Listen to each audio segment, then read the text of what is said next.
ये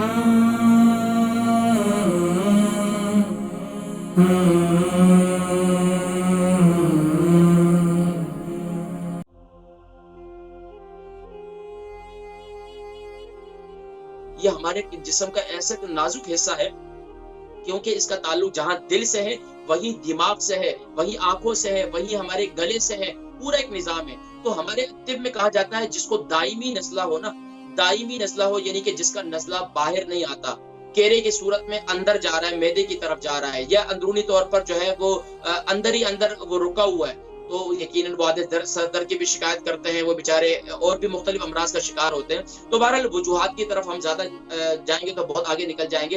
अब आइए इसके इलाज की तरफ बढ़ते हैं नाज़रीन किराम। इसकी इलाज के लिए नाज़रीन किराम अल्लाह तबारक व तआला की बेहतरीन दी हुई नेमतें हैं, उन नेमतों को इस्तेमाल कीजिए।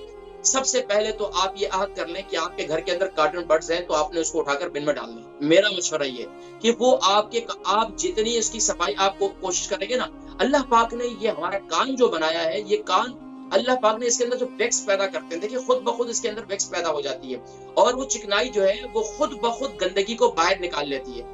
तो उसको अगर आप ज़्यादा क्लीन करना चाहते हैं तो कार्टन बर्ड्स मारने की ज़रूरत नहीं है आपको। आज आप देख लें नाज़रीन किराम, पूछ लें उन लोगों से कि जिनके कानों में इन्फेक्शन पड़ा हुआ है, कि जिनके कानों में पस पड़ गई है, आप उनसे पूछें तो आपको वो खुद बताएँगे कि सबसे पहले हमारी गलती थी, हमने कानों में चाबियाँ मारी हैं। हमने अपने कानों में कार्टन बर्ड्स को सफाई करते रहते थे, उससे कानों में ज़ख्म पड़ गया और मज़े की बात ये उससे साफ नहीं होता, उससे मेल और अंदर जाती है, उससे वैक्स वगैरह या इसके साथ मेल हो तो वो और अंदर जाती है। तो सबसे बेहतरीन तरीका हमारी तिब के अंदर वो ये है कि अगर आपके कानों में कोई इन्फेक्शन वगैरह नहीं है, तो आप अपने कानों की हिफाजत करना चाहते हैं, अपने कानों को, अपने क़ुव्वत समाअत को यानी कि सुनने की प्रॉब्लम को बेहतर रखना चाहते हैं, तो आप जो है सिर्फ ऑयल का इस्तेमाल करें। ऑयल में माशाअल्लाह आप ज़ैतून का ऑयल भी इस्तेमाल कर सकते हैं, आप जो है कलौंजी का तेल भी इस्तेमाल कर सकते हैं, आप जो है तिल का तेल भी इस्तेमाल कर सकते हैं, आप जो है वो यानी कि सरसों का तेल भी इस्तेमाल कर सकते हैं। इसके अलावा जो है ख़ास तौर पर आपको भी ख़ास किस्म का आज एक नुस्ख़ा बता रहा हूँ, वो लोग कि जिनके कानों में बच्चे छोटे होते हैं, देखिए छोटे बच्चों का अगर कान बहना शुरू हो जाए तो माँ का दूध सबसे बेहतरीन है। माँ को उसकी वजूहात क्या होती है, अक्सर छोटे बच्चे होते हैं उनके भी कान बहते हैं, तो माँ ही परेशान हो जाती है। उसकी वजह ये कि माँ का दूध अगर बच्चे पीते हैं तो माँ को या बस औक़ात वो बोतल का डिब्बे का दूध भी पिलाते हैं, तो उसकी वजह उसका क्या है कि उसका सर बच्चे का नीचे होता है। जब बच्चे का सर नीचे होता है तो वो जो है उसके कान की प्रॉब्लम और कान में इन्फेक्शन पैदा कर देता है। तो माएँ जब भी दूध पिलाएं तो बच्चे का सरहाना जो है वो थोड़ा-सा यानी कि सर जो है वो बॉडी से थोड़ा-सा उसके लेवल से ऊँचा होना चाहिए। तो इस तरीके से जब भी आप दूध पिला रही हैं, माँ अपना भी दूध पिला रही है, तो उस वक़्त भी उसको ये एहतियात करनी चाहिए। बहरहाल अब आइए इसके मज़ीद इलाज की तरफ नाज़रीन किराम। वो लोग जिनके कानों में बहुत ज़्यादा दर्द रहता है, छोटा-मोटा इन्फेक्शन हो गया है, बड़ा नहीं है, तो आप ये इलाज कर लें। लेकिन बड़े के लिए मैं आपको फिर रिकमेंड यही करूँगा कि आप ईएनटी स्पेशलिस्ट के पास जाएँ और उससे इलाज करवाएँ या किसी माहिर हकीम या तबीब से राब्ता करके उससे अपना इलाज करवाएँ। अच्छा, अब आइए मैं आपको बतलाता हूँ कि वो क्या नुस्ख़ा है। नाज़रीन किराम, मैंने आपको बताया मुख्तलिफ तेल वगैरह हैं, अगर आप अपनी क़ुव्वत समाअत को बेहतर रखना चाहते हैं, नॉर्मल वीक में 1 दफ़ा आप अपने कानों में ऑयल डाल दिया करें रात को सोने से पहले। लेकिन वो तेल जो है नीम गर्म होना चाहिए और नीम गर्म करने का तरीका ये होता है, किसी ड्रॉपर के अंदर आप ऑयल डाल के रख दें और उसको जो है आप थोड़ा-सा पानी ले लें, गर्म पानी, और ड्रॉपर को उसके अंदर रख दें, थोड़ा नीम गर्म हो जाएगा। नहीं तो यहाँ पर घरों के अंदर हीटर चल रहे होते हैं, उसके ऊपर आप थोड़ी देर रख दें, उसके बाद कान में डाल दें माशाअल्लाह, तो वो नीम गर्म हो जाएगा। अच्छा, ये एक तो ये काम आप करें। दूसरा काम ये करें कि जिनको कानों में बहुत ज़्यादा दर्द हो जाता है अचानक से, और या उनको छोटा-मोटा इन्फेक्शन रहता है, या उनके कानों में अक्सर कान बजते रहते हैं, कानों में सीटियों की आवाज़ आती है, कानों में साँई-साँई की आवाज़ आती है, या कानों में उनको कोई और उनका बैलेंस सिस्टम आउट रहता है, तो आप जो है, ये मैं आपको नुस्ख़ा बता रहा हूँ, ये नुस्ख़ा बहुत ज़बरदस्त है। सबसे पहले आप ले लें नाज़रीन किराम, 1 ऑनियन ले लें, नॉर्मल साइज़ का 1 ऑनियन ले लें। इसके साथ आप तकरीबन 3 इंच का आप अदरक का टुकड़ा ले लें। इसी तरह आप लहसुन की, ऑर्गेनिक लहसुन है तो उसकी गिठान छोटी होती है, ज़्यादा बड़ी नहीं होती है, तो वो एक गिठान जिसमें 5 से 6 जवे होते हैं, वो ले लें आप।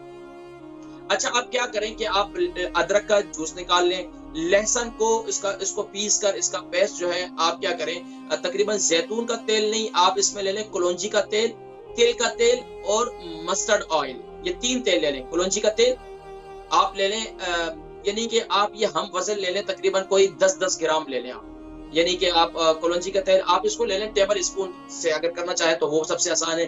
2 टेबल स्पून आप ले लें तिल का तेल, 2 टेबल स्पून ले लें आप मस्टर्ड ऑयल यानी कि सरसों का तेल, और 2 टेबल स्पून आप ले लें कलौंजी का तेल। ये 3 तेल ले लें। इनके अंदर आपने ऑनियन का जूस जो है वो भी निकाल लें, अदरक का जूस वो भी निकाल लें, और इसी तरीके से आप जो है लहसुन जो है वो जो आपने पेस्ट बनाया हुआ है उसको पीस कर उसको उसका पेस्ट भी इसमें डाल दें।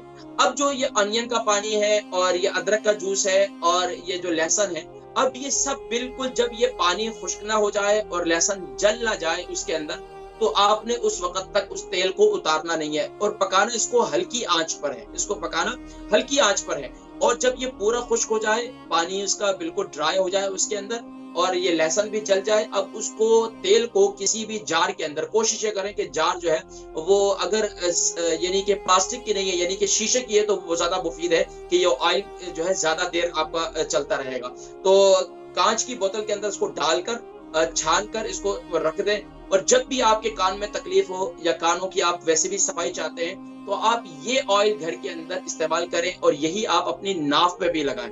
और इसके अलावा आप यही तेल जो है अपने कान की जो कनपट्टी है पिछला हिस्सा इसका मसाज करें, गर्दन का पिछले हिस्से का मसाज करें। इसके अलावा वो लोग जिनको दायमी नज़ला है, तो दायमी नज़ले के लिए सबसे पहले तो उनको ये बताना पड़ेगा कि दायमी नज़ला उनको सिर्फ बाहर बहता है, केरे की सूरत में मैदे की शक्ल में जाता है, तो हर एक की फिर अपने तौर पर इलाज है। लेकिन अगर किसी को दायमी नज़ला ये है कि बहता तो है लेकिन वो बाहर भी आता है लेकिन वो नज़ला उनका रुकता नहीं है, तो उसके लिए क्या है कि देखिए हदीस मुबारक में 3 दिन से ज्यादा जो है नज़ले को 3 दिन से पहले उसको नहीं रोकना चाहिए। उमूमी तौर पर लोगों को मौसमी नज़ला होता है, फटाफट जो है वो दवाइयां लेना शुरू कर देते हैं, नज़ले को रोकना नहीं चाहिए 3 दिन। अगर आपको कोई दायमी नज़ला नहीं है या हमेशा से आपको नज़ला नहीं है बल्कि आपको मौसमी हो जाता है, कोई मसला नहीं है, ये दिमाग की सफाई है, बहुत अच्छी चीज है, नज़ले का बहना बहुत अच्छी चीज है। अच्छा, इसी तरीके से लेकिन कहा जाता है ना कभी कभार इंसान गुस्से में हो ना, तो हमारे यहाँ कराची में एक बड़ा मशहूर जुमला कहा जाता है, भाई यार सारा नज़ला तो मुझ पर तो ना उतारो ना भाई। और नज़ला का मतलब ये होता है कि गुस्से के बस उससे भी मान लिया जाता है। मैं आपको दरम्यान में कभी कभार चुटके भी सुनाता हूँ ताकि आप महसूस हुआ करें। नाज़रीन किराम, मैं आपको बता रहा था कि आपने इस दायमी नस्ले को कैसे रोकना है। अगर तो बाहर बहता है तो फिर आपने इसके लिए इस्तेमाल करना है, आपने तकरीबन लेने हैं 50 ग्राम बादाम, उसको सफूफ बना लें। इसी तरह आप ले लें 50 ग्राम खसखस, और आप ले लें 50 ग्राम ये दखनी मिर्च, जिसे सफेद मिर्च, जैसे काली मिर्च होती है इसी तरह सफेद मिर्च होती है, इसको कहते हैं दखनी मिर्च कहते हैं। ये ले लें और इसका पाउडर बना लें, और इसका पाउडर बनाकर रख लें। सुबह नहार मुंह या नाश्ते के बाद, सुबह नाश्ते के बाद आप ले लें। सुबह नाश्ते के बाद इसको जो है आप ये हल्दी वाला दूध और दालचीनी वाला दूध पका लें, तकरीबन 1.5 कप दूध डालें और इसमें 1 टीस्पून सिनेमन पाउडर और 1 टीस्पून आप हल्दी का ऑर्गेनिक जो है वो पाउडर लीजिएगा हल्दी का, उसको डालकर उसको खूब अच्छी तरीके से उबालें। जब वो दूध यानी कि 1.5 कप से पौना कप यानी कि हाफ रह जाए, तो 3/4 रह जाए, तो आप उसको दूध को उतार लें और उसके साथ ये नुस्खा आप इस्तेमाल कर लें, इंशाल्लाह काफी फायदा होगा। बाकी नाज़रीन किराम, नुस्खे जात बहुत ज्यादा हैं, अगर आपको मैं नुस्खे जात बतलाता चला जाऊं और आप नोट ना करें। हमारे तो उस दिन ईद का दिन होता था कि जब हमारे उस्ताद मोहतरम हमें नुस्खे बताया करते थे और हम ऐसे एक अपनी बुक और अपना कलम अपने हाथ में रखते थे कि आज ईद का दिन हो गया, आज हमारे उस्ताद मोहतरम ने हमें फला नुस्खा बता दिया। लेकिन हमारे लोगों को इतने नुस्खे बताएं लेकिन अमल कौन करे। हमारे यहाँ तो कोशिश करें कि नुस्खों को इस्तेमाल करेंगे तो इससे इंशाल्लाह फायदा होगा।